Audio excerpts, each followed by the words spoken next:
What's up, Bears fans? And welcome to Ursinus College Sports Network. I'm your co-host, James Schold. And I'm your co-host, Steve Weissman. And we're back to bring you the best of Bears sports. On today's episode, we'll recap each of the last week's sports and preview upcoming games and highlights. Today, we will feature an audio interview with Tyler Reilly from the track team, and we will also interview two of the stars of the girls basketball squad. Finally, we will take a look back at Coach Small and his impressive career so far at Ursinus. All right, let's go. We present to you Sports on Main.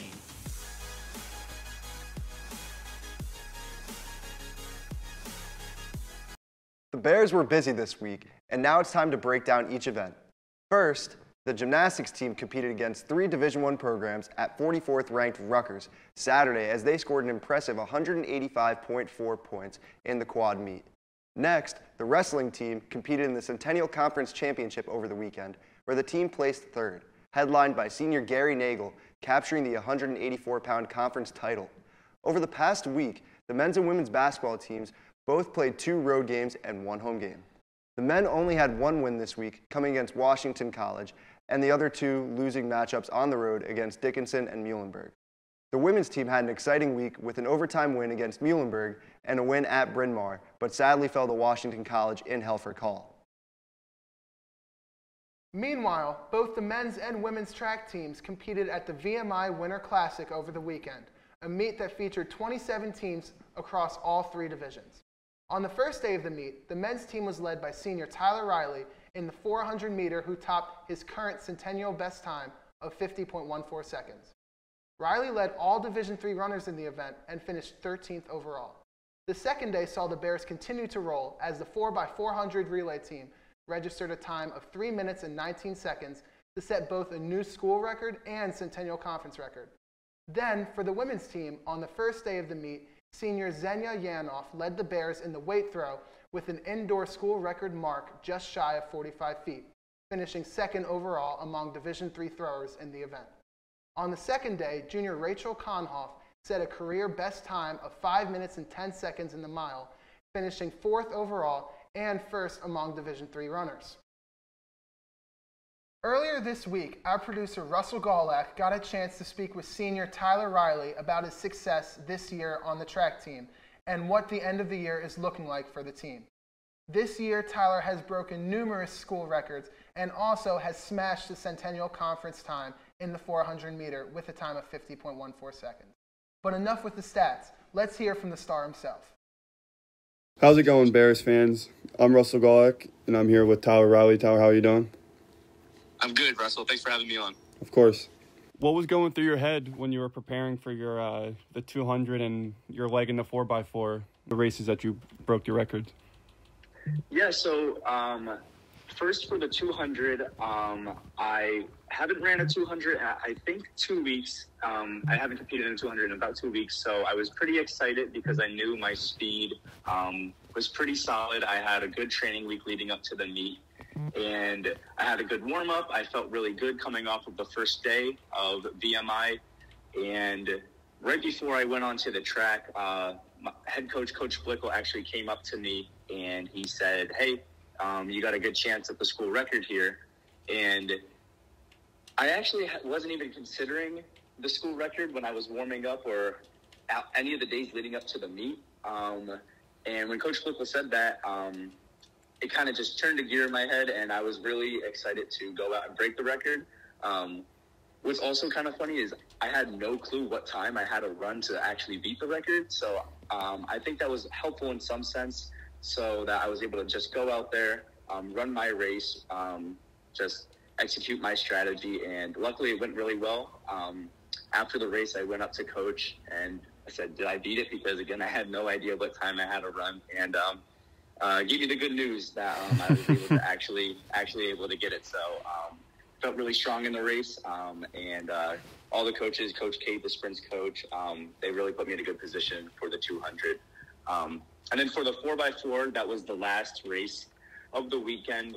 And it was myself, Daniel Tabor, Colin Nye, and Peyton Stanziani on the 4x4 team. And the 4x4 record is something that I've been chasing definitely since my freshman year. And I think we have a really solid team this year. And we just got together before the race, and I gave the guys a quick little pep talk and said, we wanted to do this last week or 2 weekends ago at the New York Armory. Unfortunately, we fell short, but we have the long bus ride here, so let's make this a good bus ride back. Let's finish and complete what we came here to do. Let's all run and run hard, and let's just get it done. And I think everybody stepped up. Everybody ran the best they have this entire season in that race. And looking back and where we sit nationally, currently 19th in the nation. And honestly, I mean, we can't be any happier about that. So super, super pumped about that. And yeah, very excited. Yeah, no, it must be an unreal feeling to be that high up in the country, especially after all this stuff, not being able to run and not knowing how the team is going to be after not being able to compare yourself to anyone. Definitely, yeah. Happy that everybody did their part while we were all away, and that it all comes together when we have a chance now to run again. Yeah, exactly.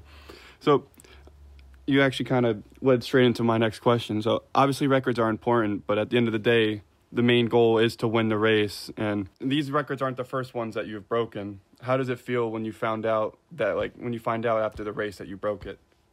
How did you feel when Coach told you that you finally, or you did break the record? Yeah, so the 200 record, like I said, I went over to Coach, again, not knowing the time, so I just asked him, did I break it? And he said, yeah, you cut it close, but you did it. So I was super pumped, just said, let's go, and went back to my team in the stand, and everybody was giving me hugs and congratulating me on the record. It was a big PR for me, and was super happy about that, and really that just fueled me for the 4x4, and I had a much better understanding of what time we had to run as a team for the 4x4, and what it took for us to break the school record, and that was great. We all put it together, like I said, and just seeing the baton being passed around to each member of the team just grew more and more excited because I knew we were in a good spot at each handoff. And I think I definitely lost my voice as Peyton was coming around the final turn. And it was an awesome experience. It's like I said, this was definitely very special because it's a record that I was personally chasing as a relay team since freshman year. And finally being able to get that done was very, very special. We were on the bus ride home, and that's when Coach Glickle informed us that it also broke a 26-year Centennial Conference record, which was a big surprise to me. So also hearing that just made me super ecstatic and happy for the rest of the team that we were able to get that done. All right, well, that's all I have for you. Is there anything else you want to talk about? Yeah, the only thing that I would add is Centennial Conference Championships this year will be at home on Ursinus campus in the Floyd Lewis Bake Center. So all spectators are welcome to come and support us, and we really do invite everybody to come take a look at the events on the weekend in 2 weeks. So come out and support the team, and we'll be happy to see you guys. Well, that just about wraps up everything we have time for today. Thank you, Tyler, for coming on. Really appreciate it. Thanks, Russell. Appreciate you, and hope to see everybody next weekend. Thank you, Russell and Tyler. That was a great listen. With the men's basketball team wrapping up their season, as well as Coach Kevin Small getting his 300th career win, we think it is as good a time as ever to go over and highlight some of the incredible feats of Coach Small's illustrious career so far. Coach Small took over the reins of the Bears in 2000 after being an assistant coach at a number of other schools. Coach Small immediately had a positive impact on the Bears, winning the Centennial Conference Eastern Division title and advancing to the conference playoffs for the first time in Ursinus' history.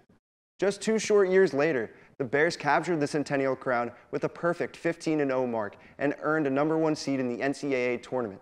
In 2007-08, Small led the Bears to a school record 29-4 mark and a perfect 20-0 in the Centennial Conference en route to the school's 4th Centennial Conference title. Along the way, the Bears finished a perfect 17-0 at home and advanced to the NCAA Division III Final Four. Small has led Ursinus to all of its Centennial Conference titles and became the all-time leader in wins with a 77-60 victory over F&M on February 13, 2008. On top of Coach Small's numerous team awards he earned for the Bears, he also has mentored 5 All-Americans, 2 Jostens Trophy finalists, and an academic All-American. He has also coached the all-time leader in scoring, rebounds, assists, steals, and three-pointers at Ursinus. Coach Small has literally written the Ursinus record books, and I don't think he's stopping anytime soon. Yesterday, our field reporter Aaron Diamond got a chance to catch up with senior Gabby Downs and freshman Chinwe Irondi after a busy week on their day off. Let's hear what they had to say. What's up, Bears fans, and welcome back to another episode where I'm sitting here with senior Gabby Downs and freshman Chinwe Irondi. Gabby, this being your senior year, you're the captain of the women's basketball team. What does that mean for you, and how is that translated throughout your 4 years and now being in your marathon race? What does that mean to you, and how have you navigated yourself in your career here as a student and on the court as an athlete? Well, it's definitely been a long journey. Obviously, going into the season, we lost the coach that I've been with for my past 3 years. So we're blessed to have Bobby, and I was really excited when we got her. This season, I think our team has been through a lot of ups and downs. Like, we battled so many injuries, the flu, COVID, then our coach got COVID. So I've really had to step up and kind of take that, not only like captain role, but almost like a coaching role, because when she left, I led practices, lifts, all that kind of stuff. So really this year challenged me. I wasn't expecting to fulfill the role that I'm in now, but I loved it, and I think I stepped up and did what I could. Beautiful, perfect. I mean, that just speaks a lot about you and your character and what the program means to you, to be honest. So Chinwe, I got a question for you. You had an amazing year, a lot of production on the court.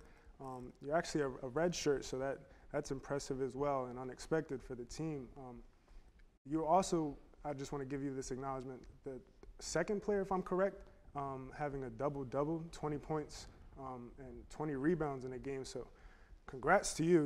You've been hooping. Thank you. So talk to me. What does that mean? Like, what helped you take that initiating step to get on the women's basketball team, and what does it mean to you now? I just love playing, and obviously I came to Ursinus for academic reasons, but I also came because I love the sport, and I saw the environment that, Gabby and all of the upperclassmen had, surrounded everyone on the team with, and I just thought it was a place I'd really love to be on, and there's just such a family feel to the team that I just really want to be a part of. Perfect. We love to see it. Go Bears. Gabby and Chinwe, talk to me about your last game this Saturday at Hopkins on their senior night. Don't give too much of your game plan, but where are your minds at? Where are the emotions leading up to Gabby, this being your last game of your career, and Chinwe, how are you building off of this and, ramping it up for next season? Well, I think obviously we're not making playoffs. They most likely are top seed, second seed. So we're kind of walking into this with the mindset we have nothing to lose. Like, we want to walk in there and shock them and make a statement that we don't deserve to be towards the bottom. Like, we need to prove ourselves, and I think we have a good opportunity to do that tomorrow. And honestly, I'm just excited. Like, I want to end my career on a good note and have fun with you guys, and it's really what I'm focused on, just having fun and putting up points and hopefully pulling out a win. Yeah, like Gabby said, I think it's really just about, going out with a bang. You have nothing to lose. You just got to go out there and play. And I know for Gabby, being the only senior, everyone on the team wants to win it for her. And even if we don't win it, just, put everything we have. This is the last game. Everyone just wants to show that, we've grown since the first game. So I think this game is a great chance to play a good team and show how much we've really developed as a unit together. Beautiful. Well, there you have it, Bears fans. You heard it here first from senior captain Gabby Downs and freshman redshirt Chinwe Irondi. We have a lot to look forward to for this women's basketball program. Congrats to Gabby for her 4-year career here, leaving her footprint. Chinwe, I'm looking forward to seeing you hoop for the next 3, 4, 5. Listen, we're going to get you here as long as we can, you know what I'm saying? So, I'm proud of you guys. Congrats, and just keep on hooping. Thank you. Thanks for having us. Thank you. Thank you, Aaron, Gabby, and Chinwe. It is really great to hear about both of their unique and interesting stories about their experiences here at Ursinus College. This upcoming weekend and next week, we have plenty of competition, for all of which the Bears will be on the road. The swimming team will head to Franklin and Marshall for the Centennial Conference Championship, which is a 4-day meet. Track and field will head to Haverford to compete in the Keogh Invitational on Saturday at 10:30. The gymnastics team will compete against West Virginia and Towson this Saturday at 6. The men's lacrosse team will head to Stevenson University with that game starting at 7. Men's and women's basketball will be traveling to Johns Hopkins this week, with the men's team facing the 12th seeded Blue Jays at 7 o'clock and the women then playing at 5.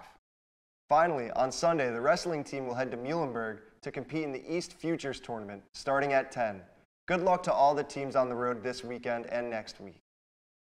Now that just about wraps up everything we have here for this episode of Sports on Main. Before we go, I would like to thank you all so much for tuning in and to give a friendly reminder to follow all of our social medias, and the links for those are in the description below. We are very excited to have new members to work on these and get the social medias more and more active for you all. We're also glad to be back with you today. Tune in next week for our next episode with anchors Aaron Devine and Maddie Wilson. From all of us here at Ursinus College Sports Network, I'm Steve Weissman. And I'm James Schold. And as always, Go Bears! We present to you Sports on Main.